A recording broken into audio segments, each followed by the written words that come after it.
KNS में आपका खैर मकदम है। मैं हूं इश्तियाक अहमद।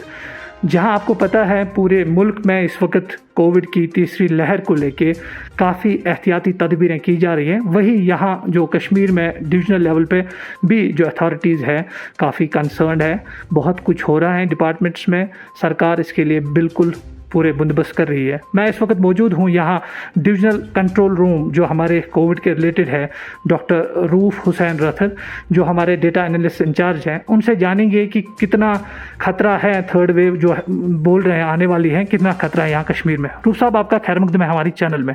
सर बताइएगा, थर्ड वेव का चर्चा बहुत है पूरे मुल्क में, बल्कि यूँ कहे पूरे वर्ल्ड में, तो यहाँ कितना मुश्किल है और अगर थर्ड वेव आती है तो क्या हो सकता है? देखिए, जहाँ तक थर्ड वेव का ताल्लुक है, अभी तो श्योरिटी के साथ हम कुछ नहीं बोल सकते कि थर्ड वेव कब आएगी या आएगी तो कितनी सीवियर होगी। लेकिन हमें ये समझना चाहिए कि थर्ड वेव के आने में या ना आने में जो फैक्टर्स इन्वॉल्व हैं वो दो किस्म के फैक्टर्स हैं। एक तो वो जो इस वेव को प्रिवेंट करेंगे, उसके लिए हमारे पास जो सबसे बड़ा हथियार है वो है वैक्सीनेशन। लोगों को चाहिए कि वैक्सीनेशन में बढ़ चढ़ कर हिस्सा लें।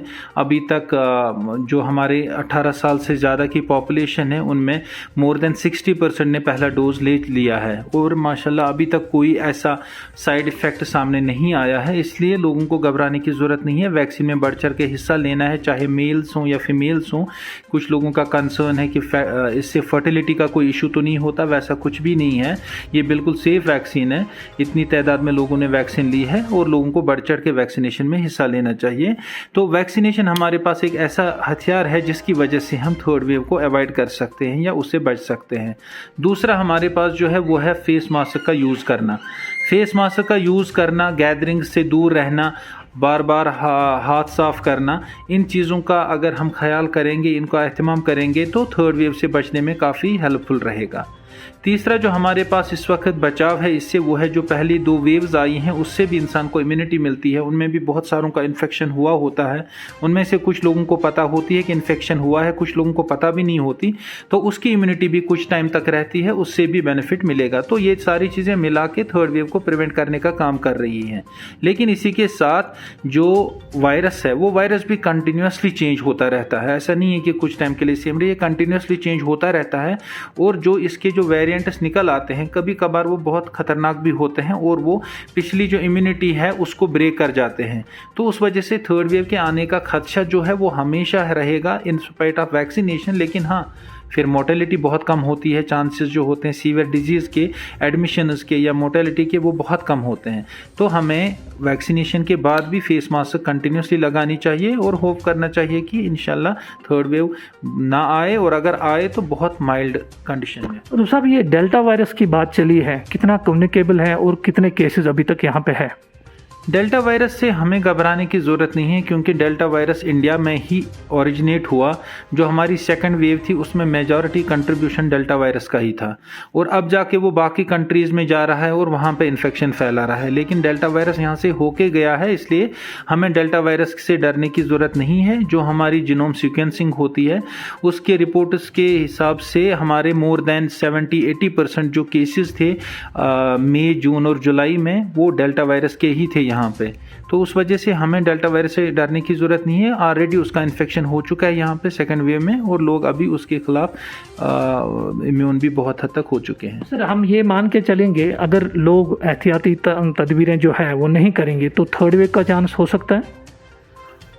बिल्कुल, अगर एहतियाती तदबीर नहीं करेंगे थर्ड वेव तो आनी ही आनी है फिर। और थर्ड वेव का आना आलमोस्ट तय है। अब कब आएगी और कितनी सीवियरिटी होगी वो देखना पड़ेगा कि वायरस के जो वेरिएंट्स हैं वो कितने सीवियर होंगे। और हमारे पास, जैसे मैंने कहा, बचाव के जो हमारे पास समाधान है या तो वैक्सीनेशन है और उसके अलावा हमारे पास जो तदाबीर है, एहतियाती तदाबीर, फेस मास्क का यूज़ करना और गैदरिंग्स को अवॉइड करना, वो कंटिन्यूसली हमें करना पड़ेगा। सर, डिविजनल लेवल पे कौन सी तैयारियां हो रही है कि प्रिकॉशंस किस तरह के लिए जाएंगे अगर ऐसा हो सकता है? पहले तो थर्ड वेव के आने से पहले की जो प्रिकॉशंस हैं कि थर्ड वेव ना आए, और अगर आए तो उसके बचाव में बहुत सारी चीज़ें होती आ रही हैं एडमिनिस्ट्रेशन की तरफ से, जिसमें पहला तो वैक्सीनेशन का है, जो वैक्सीनेशन हाई मोड पे चल रही है।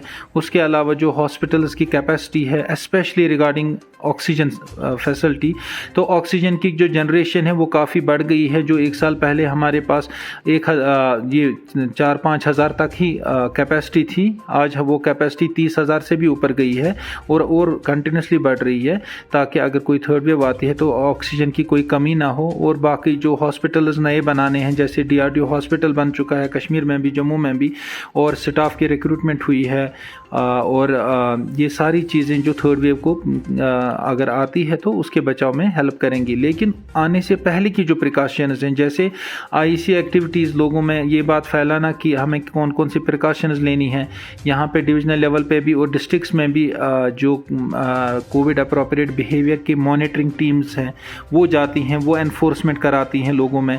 कहीं पे फ़ाइन होता है, कहीं पे उनको एजुकेशन दी जाती है, कहीं पे मास्क डिस्ट्रीब्यूशन होती है, ताकि लोगों में ये चीज़ बार बार बोली जाए और लोग इसको इम्प्लीमेंट करें कि जो कोविड अप्रोप्रिएट बिहेवियर है वो उसको फॉलो करें। सर, कितने लोग अभी तक वैक्सीनेट हुए होंगे यहाँ पे, जो कश्मीर की अगर हम बात करें तो? और अराउंड 60% ऑफ अडल्ट पॉपुलेशन ने पहला डोज ले लिया है। तो वो अगर हम देखें कश्मीर की अगर हम बात करें तो कश्मीर में वो फिगर हमारा जाता है almost, it will be around almost 30 lakhs के ज़्यादा जाता है हमारा जिन्होंने पहला डोज ले लिया है। तो काफ़ी बड़ा फिगर है, और जो मैंने पहले भी बोला कि इसमें हेजिटेंसी को ब्रेक करना चाहिए, और वैक्सीनेशन के लिए जो लोगों ने अभी तक वैक्सीन नहीं लगाया है उनको सामने आना चाहिए और वैक्सीन लगाना चाहिए। सर, एक लास्ट क्वेश्चन मेरा होगा, जो श्रीनगर में पॉजिटिविटी रेट जो है वो काफ़ी बढ़ गई है, हम कुछ दिनों से देख रहे हैं बहुत सारे पेशेंट्स जो है वो पॉजिटिव आ रहे हैं, क्या वजह है सर इसकी? बिल्कुल सही। श्रीनगर की जो पॉजिटिविटी रेट है पिछले 2 हफ्तों से कंसिस्टेंटली एनहांस हो रही है।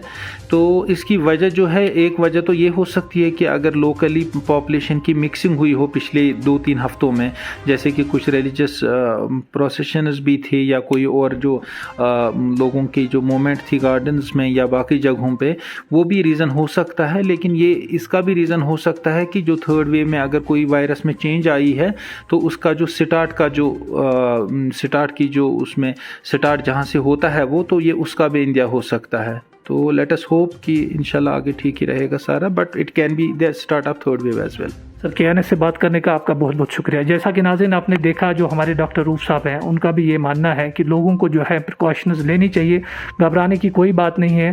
थर्ड वेव का आना ऐसा नहीं है कि अभी हम बोल सकते आई है, लेकिन ऐसा भी हो सकता है कि थर्ड वेव आएगी। लेकिन लोग जो है, लोगों को जाना चाहिए, वैक्सीन करना चाहिए, और जो सबसे इम्पॉर्टेंट बात है वो है एहतियात करना, मास्क लगाना, हैंड वॉश करना। इश्तियाक अहमद, KNS, श्रीनगर।